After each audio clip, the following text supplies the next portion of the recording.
actually picking him up and taking him where he had to go. And our first encounter was pretty much the same way.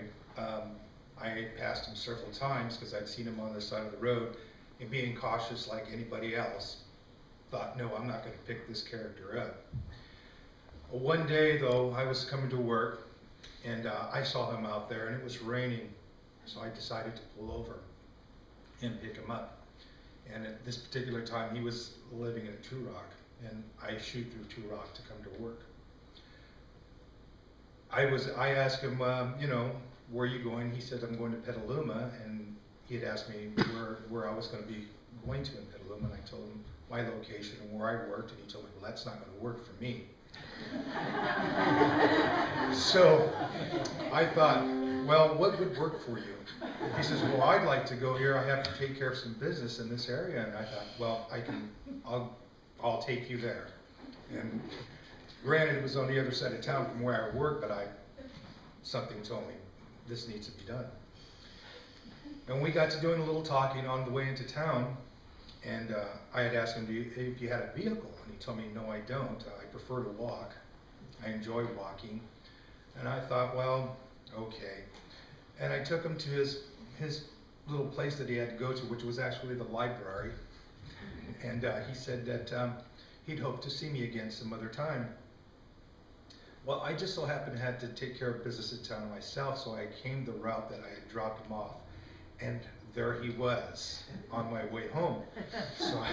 And he had his bags with him and so forth, so I thought, let's pick him up and take him home. Well, he was very grateful for that, and we got to talking a little on that pertaining to music, because my family is also involved very much in music. My father was a musician, so we hit it off really well. And it got to a particular point where when I finally dropped him off, I told him, I come through this area at this particular time. If you need a ride, have yourself out here. And he told me, you know what, I'll think about that. And I thought, well, I'll probably never see this gentleman again. Well, lo and behold, he was out there the next morning. And I thought, okay. And I pulled over, and the conversations, the many times that I picked up Mr. Laird it got better and better every time we got to talking. I didn't know he was such a veteran, which is, wonderful. We talked mostly about music, though.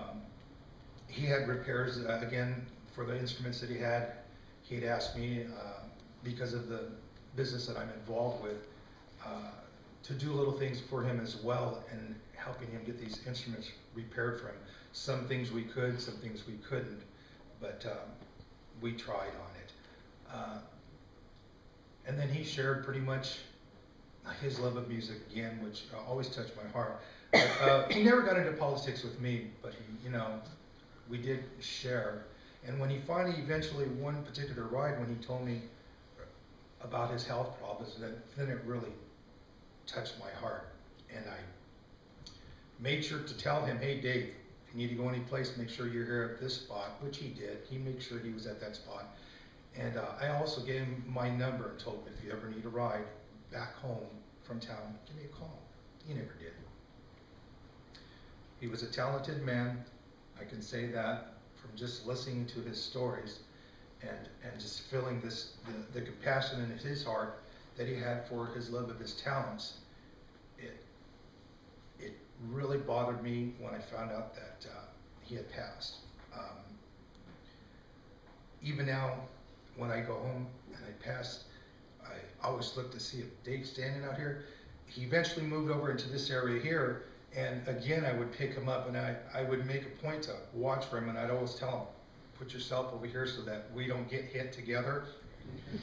And eventually, when he started carrying his breathing apparatus, I would tell him, I would pull over, he'd try to run, I would tell him, Dave, stop, don't.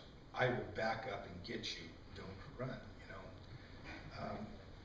I remember him talking about his tomatoes and seeing the tomatoes as well. He was very proud of that. I just want to let you know that it was a privilege to know this man for as little time as I did know him, but I'll always remember him because he touched my heart, he touched my soul, and think he was a wonderful person, and I think everybody here that knew him had that privilege as well. Thank you very much.